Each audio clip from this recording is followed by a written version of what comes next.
Alors qu'il découvrait un maillon après l'autre, il réalisa qu'il avait trouvé ce qui ressemblait à une chaîne. Plus il creusait et plus il déterrait de choses, plus le mystère s'épaississait. Un frisson le parcourut quand il commença à tirer, terrifié et tremblant. Il appela la police quand il vit ce qu'il y avait à l'autre bout. Mais avant de commencer, cliquez sur le bouton « J'aime » et abonnez-vous si ce n'est pas déjà fait, et activez la cloche de notification pour ne manquer aucune nouvelle histoire. C'était un jour de pluie comme un autre quand Mac sortit. En poursuivant son hobby, il s'était habitué à être dehors par tous les temps, y compris gris et pluvieux, donc cela ne le dérangeait pas le moins du monde. Il aimait balancer son détecteur de métaux d'avant en arrière en marchant, sans jamais savoir ce qu'il pourrait trouver. C'était une expérience apaisante, paisible, cette fois ne faisait pas exception. Jusqu'à ce que son détecteur de métaux commence à hurler. Tout le monde s'enthousiasme à l'idée de trouver un trésor enfoui, surtout les enfants. Il y a plein de jeux d'enfants qui consistent à essayer de trouver quelque chose de caché. Qui n'aime pas jouer à cache-cache ou faire des chasses aux œufs de Pâques? Il y a un frisson particulier à découvrir quelque chose de caché après avoir passé tant de temps à le chercher. Ce genre de frisson fait partie de ce qui plaît tant à Mac dans son hobby. Bien qu'il ne se serait jamais attendu à ce qu'il s'apprêtait à trouver. Le frisson de découvrir quelque chose enfoui depuis longtemps sous terre et oublié. On ne sait jamais ce qu'on peut trouver. C'était la situation dans laquelle Mac s'apprêtait à se trouver ce jour de pluie. Le cœur de Mac commença à battre la chamade quand son détecteur commença à émettre des bips. Ce qu'il venait de découvrir, une vieille pièce, une simple boîte métallique. Jamais dans ses rêves les plus fous Mac n'aurait deviné ce sur quoi il venait de tomber. Mike a toujours un peu été un passionné d'histoire. C'est pourquoi la pensée de ce qu'il trouva ce jour-là l'excite encore aujourd'hui. L'idée de déterrer quelque chose qui avait été enterré si longtemps était impensable. De tout ce qu'il a jamais découvert, cette découverte particulière sera toujours sa préférée. En tant qu'amoureux d'histoire, Mac n'aurait jamais imaginé trouver un objet historique aussi incroyable. Généralement, il n'est pas rare de voir des gens faire du shopping, lire, jouer ou regarder la télévision pendant leur temps libre. Certaines personnes ont des hobbies plus inhabituels comme la peinture, le théâtre ou la pêche. Mac avait un hobby encore plus unique. Mac est détecteuriste. C'est le nom donné aux personnes comme Mac qui aiment chercher des objets avec un détecteur de métaux. Il passe des journées sur les plages ou dans les champs juste à regarder ce qu'il pourrait trouver. Mac ne trouve pas souvent quelque chose de très gros ou terriblement important. Cependant, ce hobby est addictif et pousse Mac à revenir sans cesse. Mac explore des zones où il pense avoir une chance raisonnable de succès. Autant qu'il doit faire face aux déceptions de ne rien trouver, parfois il a de la chance et tout son travail acharné finit par payer. Rien d'autre n'a jamais autant payé que ce jour-là. Cependant, peu de gens sont prêts à braver les éléments comme Mac doit parfois le faire. Mac est dehors par tous les temps, soleil, pluie, neige, pour poursuivre son hobby. C'est la nature même de ce hobby. Le temps dans le Pembrokeshire, au Royaume-Uni, là où vit Mac, est souvent très pluvieux et humide. Cela signifie que beaucoup de son temps se passe dans le froid et l'humidité tandis qu'il cherche des trésors perdus. Non seulement les détecteuristes doivent affronter toutes sortes de terrains et de météo, mais ils doivent aussi composer avec beaucoup de déception car ils trouvent rarement quelque chose de valeur.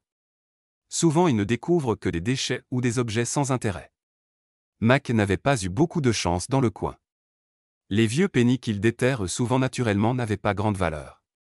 Cependant, la chance de Mac s'apprêtait à changer, et de manière spectaculaire. Ce serait un jour dont on se souviendrait. Mac visitait souvent un champ particulier avec son détecteur de métaux, mais une semaine de pluie constante l'avait complètement détrempé. Déçu, il réalisa qu'il devait chercher ailleurs. En choisissant un autre champ au hasard, Mac partit malgré le temps morose. Équipé et prêt, Mac commença son schéma habituel de recherche à travers le champ imbibé de pluie. Après un moment à balayer le champ, son détecteur émit un bip familier. Confus, Mac pensa à une défaillance de l'appareil. Pourtant, quelque chose le poussa à continuer.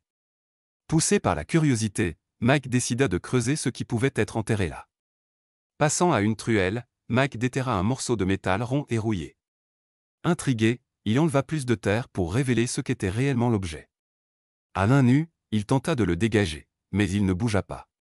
Malgré plusieurs tentatives, l'objet resta coincé. Refusant d'abandonner, Mac commença à creuser autour, espérant le libérer du sol. En creusant davantage, il découvrit que l'objet était relié à quelque chose d'autre. On aurait dit une partie d'une structure plus grande enfouie profondément sous la terre. Il découvrit un deuxième maillon en fer, puis un troisième. Une chaîne émergeait de la terre, et elle semblait sans fin.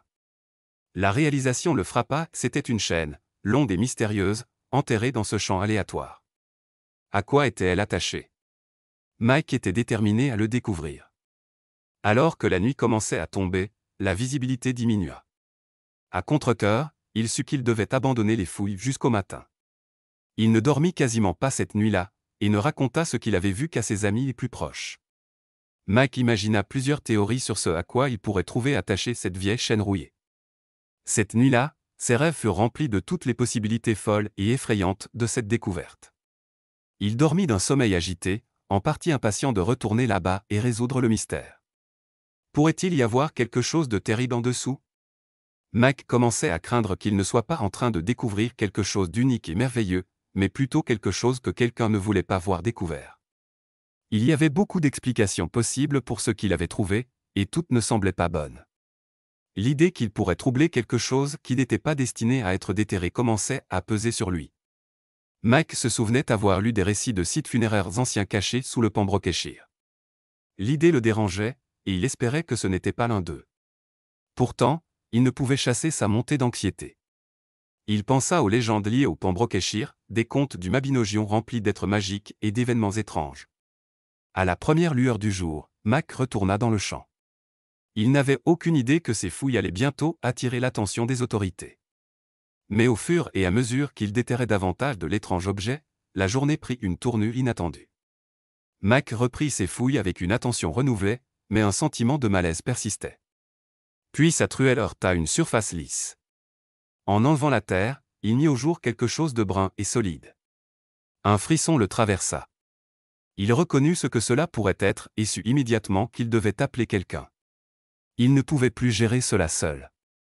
En tant qu'amateur de détection de métaux, Mike connaissait les lois concernant les découvertes. Mais il n'avait jamais imaginé qu'il découvrirait quelque chose qui nécessiterait de faire appel aux autorités. Ce qui avait commencé comme un hobby amusant prenait maintenant un tour sérieux. Il était tombé sur des restes humains.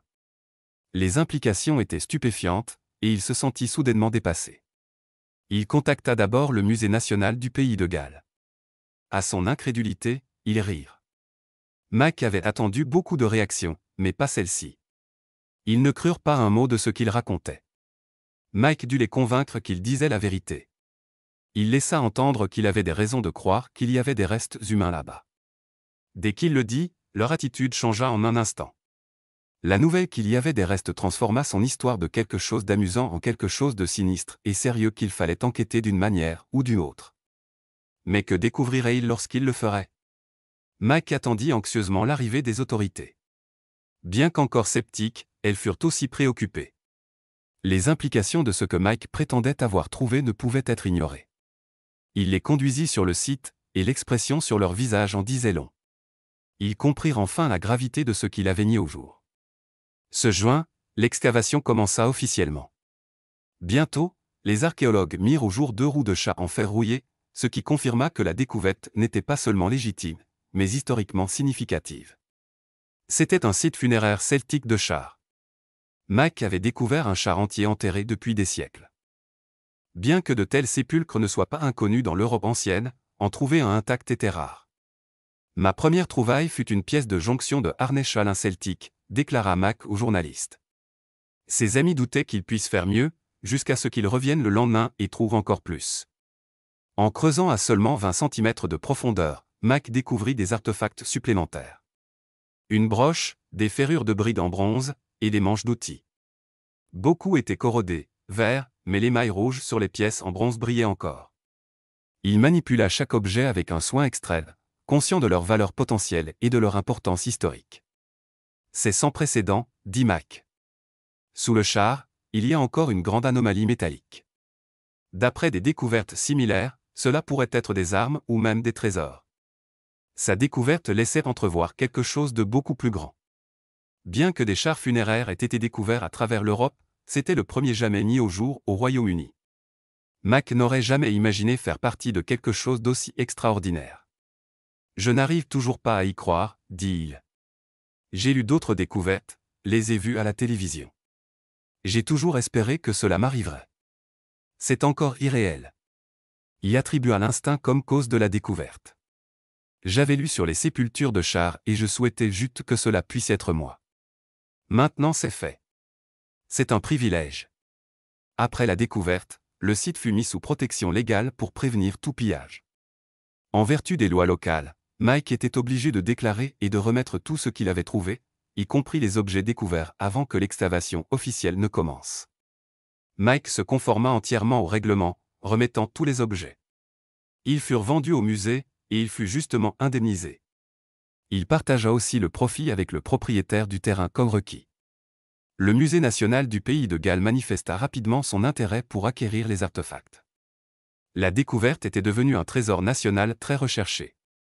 Mac n'en revenait pas que ce qui avait commencé comme une journée ordinaire devint quelque chose dont il se souviendrait toujours. Il n'aurait jamais imaginé que quand son champ préféré fut inondé, il ferait un choix qui mènerait à quelque chose comme cela.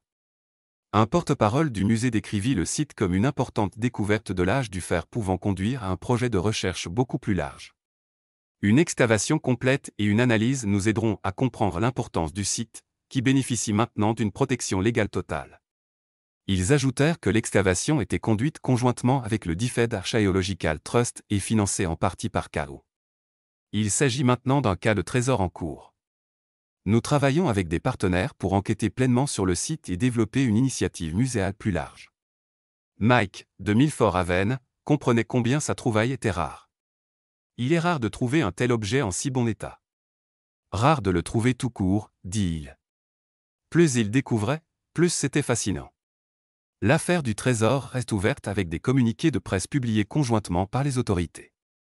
La découverte de Mike a suscité un vif intérêt dans la communauté archéologique et au-delà. Mike est passionné de détection de métaux depuis l'âge de 12 ans, lorsque son père lui offrit son premier détecteur. Cette découverte, dit-il, est dédiée à son père, John Smith, qui reçoit actuellement des soins palliatifs suite à un AVC.